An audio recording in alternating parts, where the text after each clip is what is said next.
Ima sat quietly by the dusty window, a worn doll clutched in her tiny hands. Though only 1 year old, there was something deep and still in her eyes, as if the pain of losing her mother had etched itself into her very soul. The compound was loud with laughter and life, but her mama stayed silent, watching, learning, holding back tears that hadn't yet found language. Her mother, Nkem, had died just days after Mama's first birthday. The village women spoke of it in hush to fever, they said. Now, Mama's world was filled with strange arms, loud voices, and the cold hands of a stepmother who saw her more as a burden than a blessing. Still, Mama would stare at the village court when she passed by, pointing as if she understood the dance of justice inside. At night, Mama would crawl to the corner of the clay room where her mother's old wrapper was folded. She would press her face into it, inhaling the fading scent of love and warmth.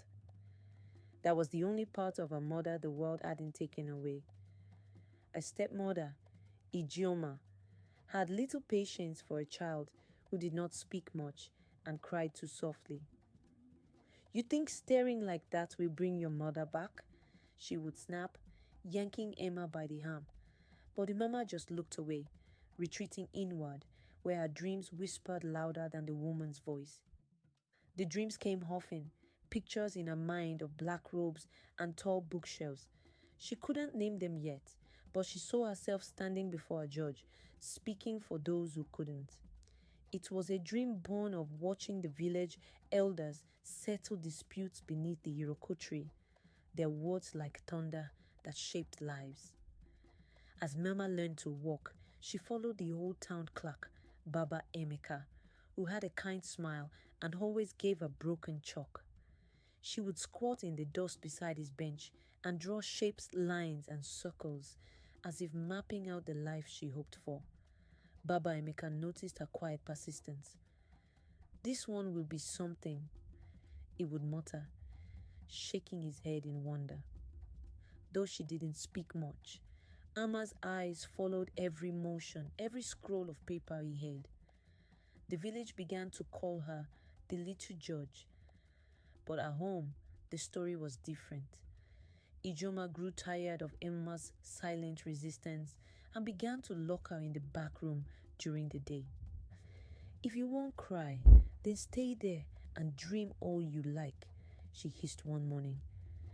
Emma sat in the dark, her door clutched tight, listening to the sounds of life on the other side. One afternoon, a neighbor girl named Uju found her sitting in the dust behind the compound. Uju was 8, curious and full of questions. "Why are you always alone?" she asked. Emma said nothing, but when Uju handed her a slate and some chalk, she drew a picture of a balance scale. Uju blinked. "You want to be a lawyer?" From then on, Uju became MMA's friend and secret teacher. She brought her old school books, taught her the alphabet, and read aloud beneath the mango tree. Mema listened, like every word was water in a desert. Her hunger was not for food, but for knowledge. Emma began to talk more, softly at first, then with clarity. She would repeat words like justice, truth, and rights. Uju's mother, who worked at the local court, noticed. "This child is gifted," she said. "She has the fire in her belly." But fires need shelter. One rainy night, Ijoma grew angry when Emma refused to wash the laundry. "You think you're too special?" she shouted, hitting her hard. Emma ran out into the rain, tears mixing with the downpour. She ended up at Uju's doorstep, shivering. Uju's mother took her in, and after seeing the bruises, went straight to the elders. A meeting was called. Ijoma was summoned and questioned. For once, Emma's voice rang clear. "She hurts me, but I want to be a lawyer, so I will fight back with words." The elders were moved. "A child with such heart must not be wasted," one said. They allowed her to stay with Uju's family under protection. For the first time, Amma had a home where she was listened to, where her dreams were not dismissed. At school, Amma excelled. She devoured books like they were sweet bread, always finishing before the other children. Her teachers took notice and encouraged her to join debate teams. At just 10, she could argue points even adults struggled with. Though small and quiet, she had presence. At a community event, she delivered a speech on the rights of children. "I am not voiceless," she said. "I am just waiting to be heard." The crowd erupted in applause. Someone recorded the video. It went viral. Soon journalists came calling. "The girl lawyer of Lagos," one headline read. But Emma was still grounded. "Fame is not my goal," she told them. "I want to change things for children like me and for mothers like mine who had no voice." She won a scholarship to a prestigious secondary school. The buildings were tall, the students loud and wealthy. Ememe felt small again, but she remembered her mother's wrapper tucked inside her school bag. That smell still gave her strength. The head of the school's legal society, a boy named Tolu, once mocked her accent. "Village girl," he laughed.